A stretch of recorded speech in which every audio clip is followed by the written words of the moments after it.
Hello and welcome to episode 297.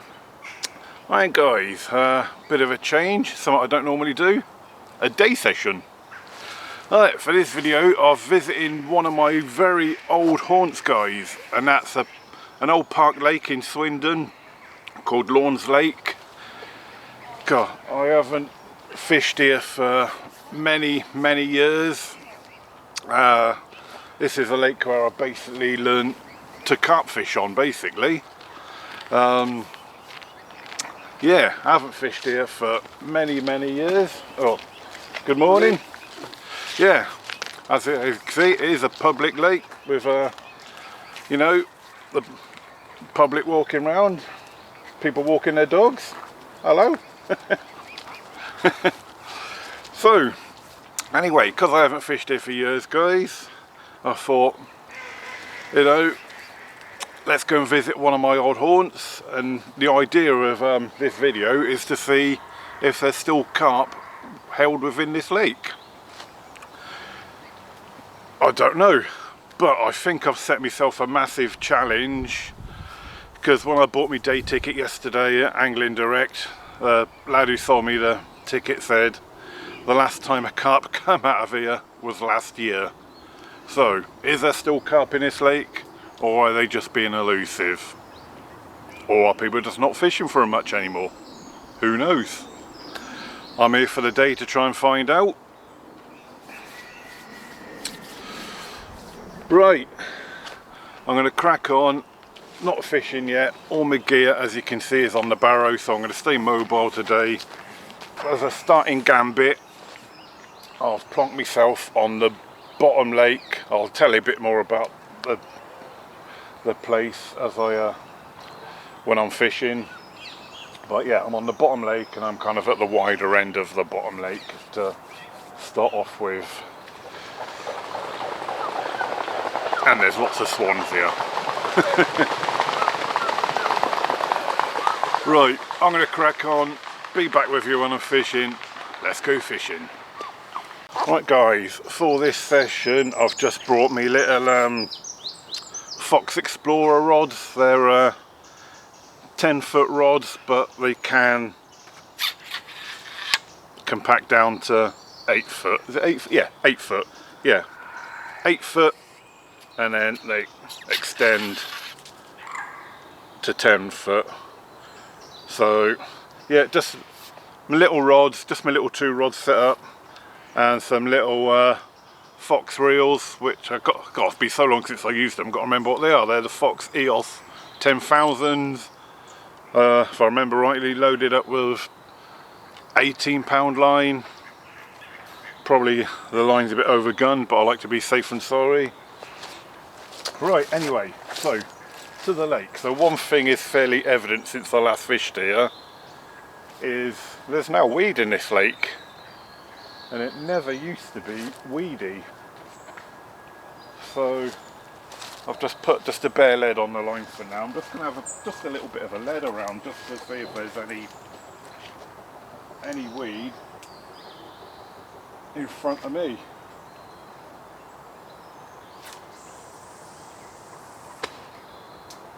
So it's not a big lake, it's probably,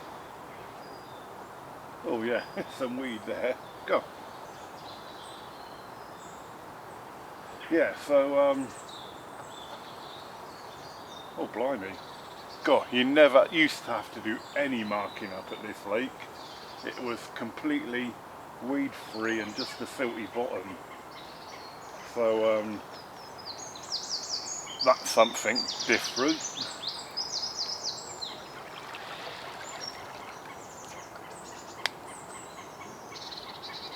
Yeah, go. Weed. That was something I didn't count on, because yeah, like I say, this never used to be a weedy lake. It was a nice lake to learn to carp fish on, like I said earlier on, and yeah, you could just chuck anywhere and you know you were fishing. In fact, my first carp caught by design was from this lake way back in the day when I moved from coarse fishing to carp fishing. back in the days when I used to float fish and feeder fish, and then I thought, oh, I'll try carp fishing. I just bought one carp rod, one bite alarm, little bit of tackle. I think I bought some cheap bait from the range back in the day, and on my first ever go at carp fishing, which was in the opposite corner over there, I caught an 18-pound common, and that was what made me get into carp fishing kind of full time. In fact, I'm going to shrink the rod down to 8 foot, just because there's some trees overhead.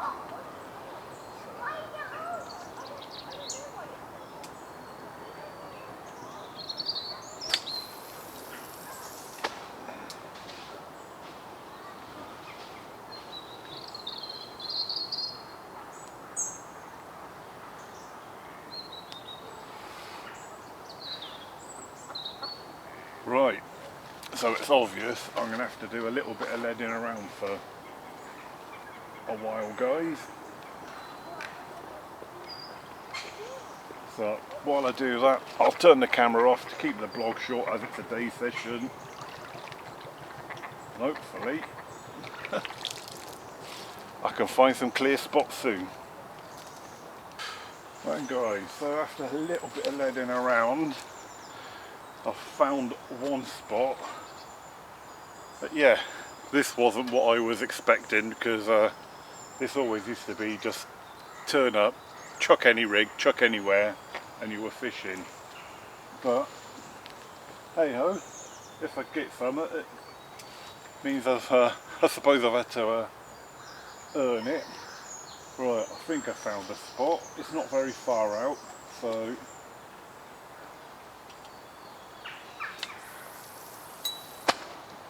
damn it, line come out the clip. Right, let's pop the line back in the clip. Right, so I think that's...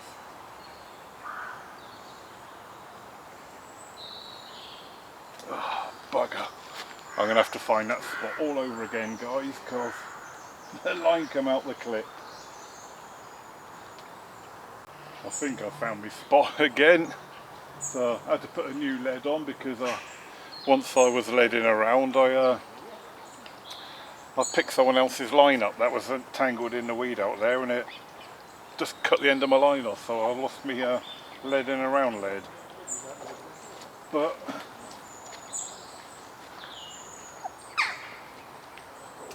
yeah, I think I'm back on my spot.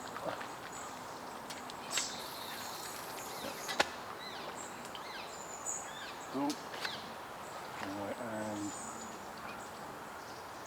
yes. Right, we have one spot found, guys.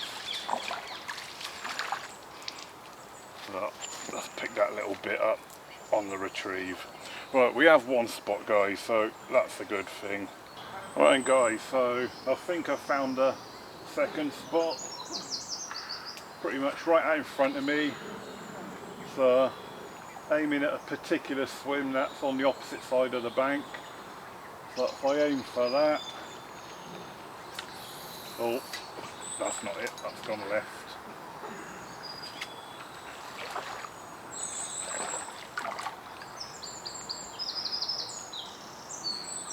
Right, let's do that again.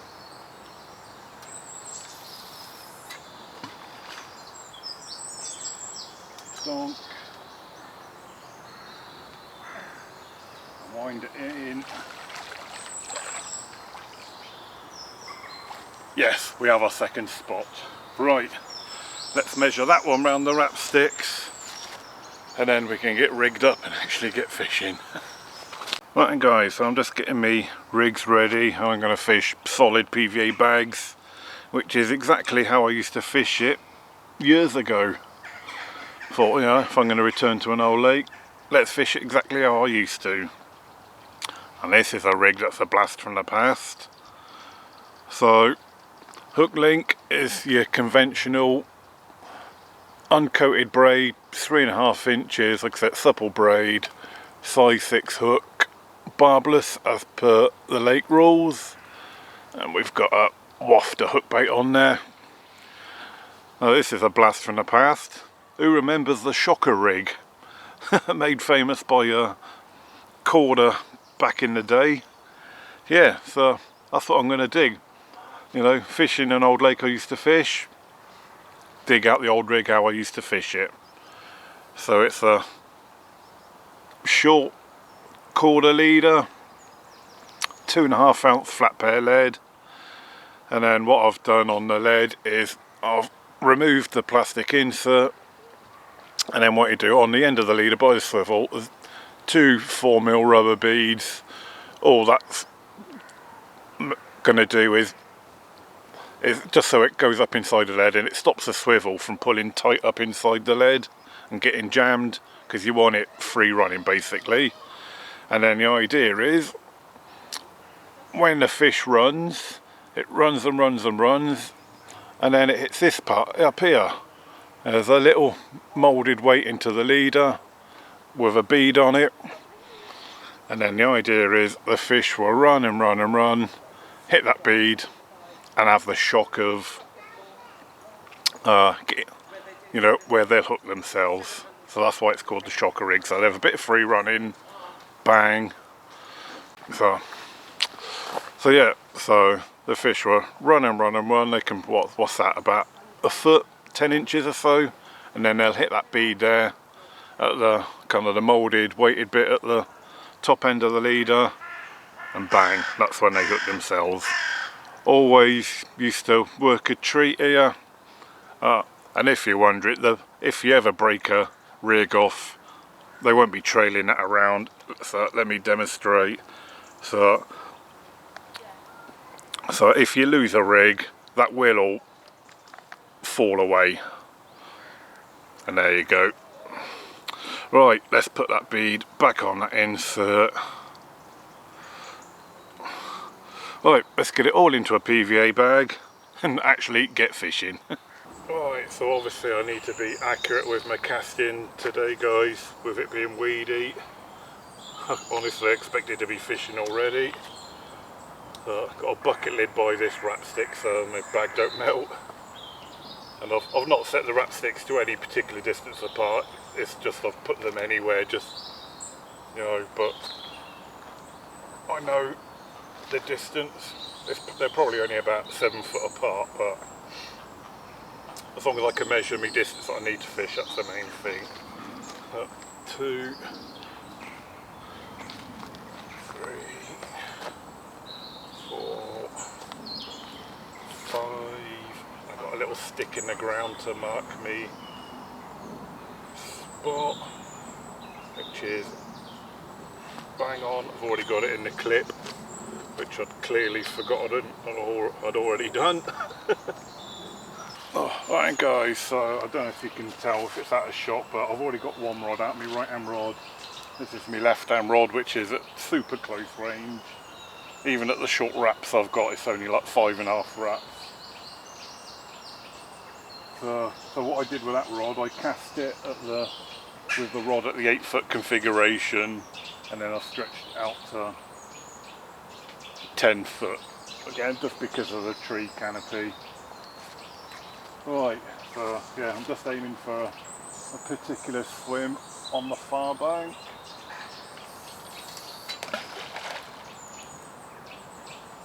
Super. That's it. Put the rod into the 10 foot configuration.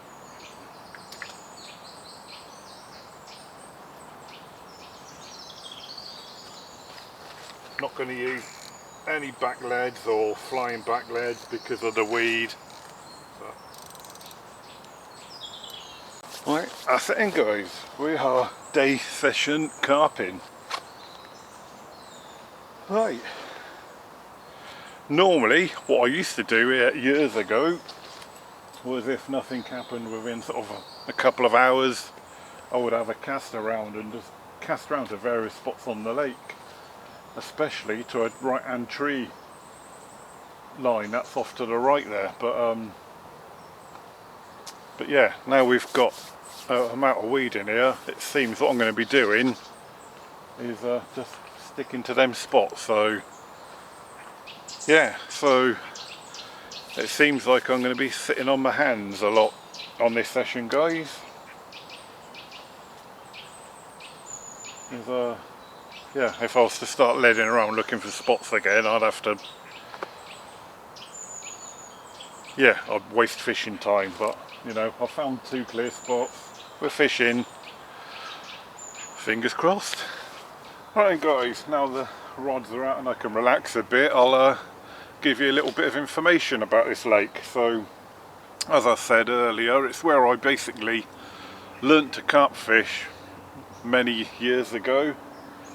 I'm trying to think how long it's been since I fished here. Some of my really early blogs I did on this lake, and there was a few fish in them. But yeah, but what you've got here, so it's they're called Lawns Lakes, and basically you've got 2 lakes here. So you've got the main lake, which I'm fishing on, which is the lower lake, which is about an acre in size, and then off to my left, as I look at the lake, there's a smaller lake higher up. They're both on the same ticket, if you remember here, so I could have fished the top lake if I wanted to, but that one's only about half an acre, if that.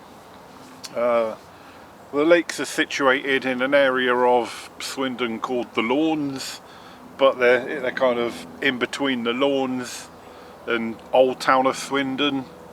And I'm pretty sure, but correct me if I'm wrong, anyone, but I'm sure these lakes were dug years ago when these estates around here were being built as a way of combating like flood water, for, you know, somewhere for rainwater and everything to gather rather than flooding the new estates when they were built.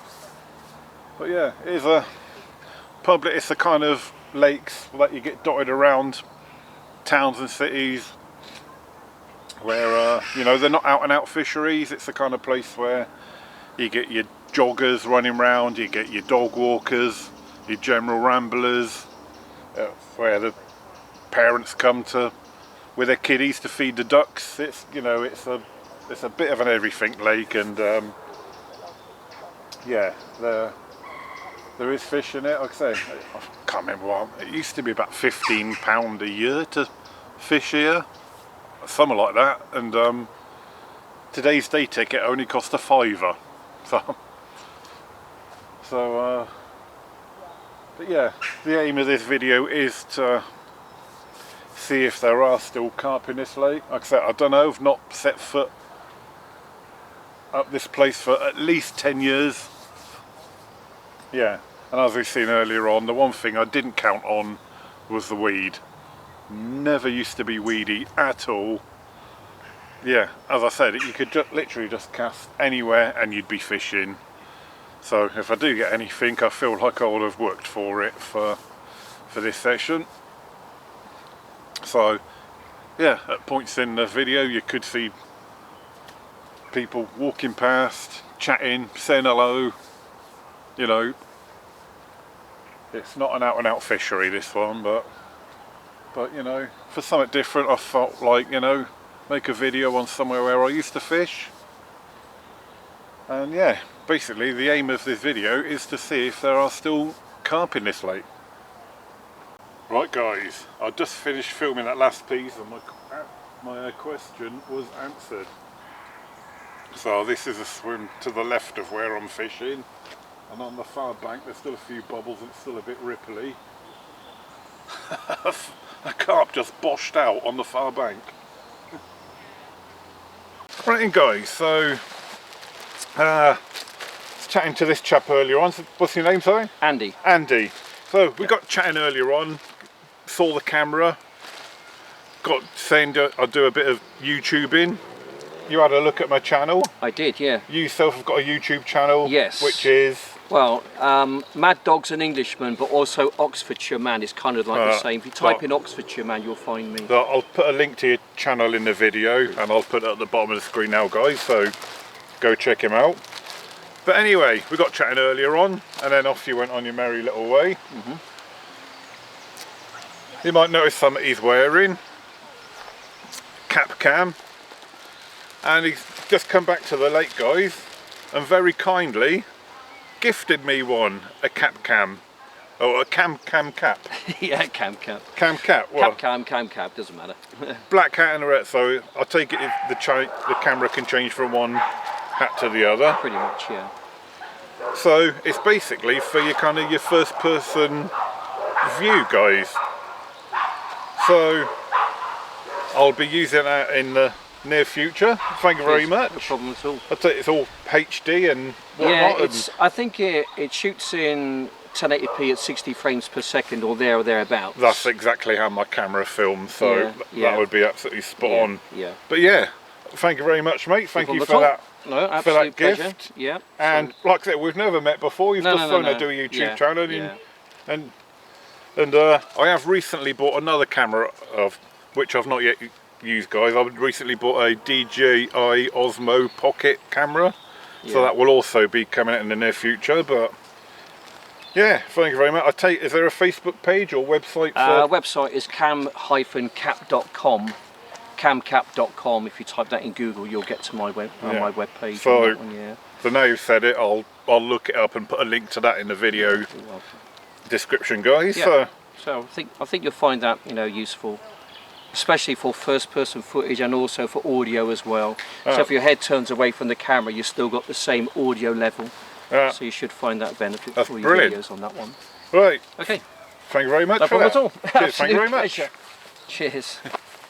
Right, guys, having a recast because obviously nothing's happened up to now, so slight change of tactic. We're going to stick with the same spots because obviously it took long enough marking up on a day session to find them spots. So, and when I wound those rods in, I was on the spots because they come in clear. So yeah, but one rod's already back out. So like I said, we changed tactics. We started off the day on those wafters, and we've now changed to pop-ups. So bright yellow pop-up, same rig. All I've done to counteract the weight of the pop-up is just put a little split shot on the hook length just below the hook. So it's going to be popped up probably about the same height as a Ronnie rig. And then what I didn't do the first time I've done this time is I've pumped the PVA bags full of liquid attraction as well. So this one's just got to go back out to its spot now.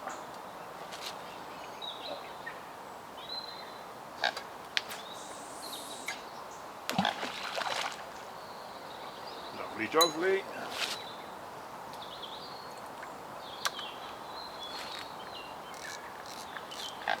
So I've only got a few hours of fishing left. Like I said, this is literally a short day session, so yeah, if nothing happens with this cast I've just done, then that would be the day's fishing over. I'm not going to touch them anymore after that. So yeah, hopefully a little bit of change, sort of change of colour, pop-ups from wafters,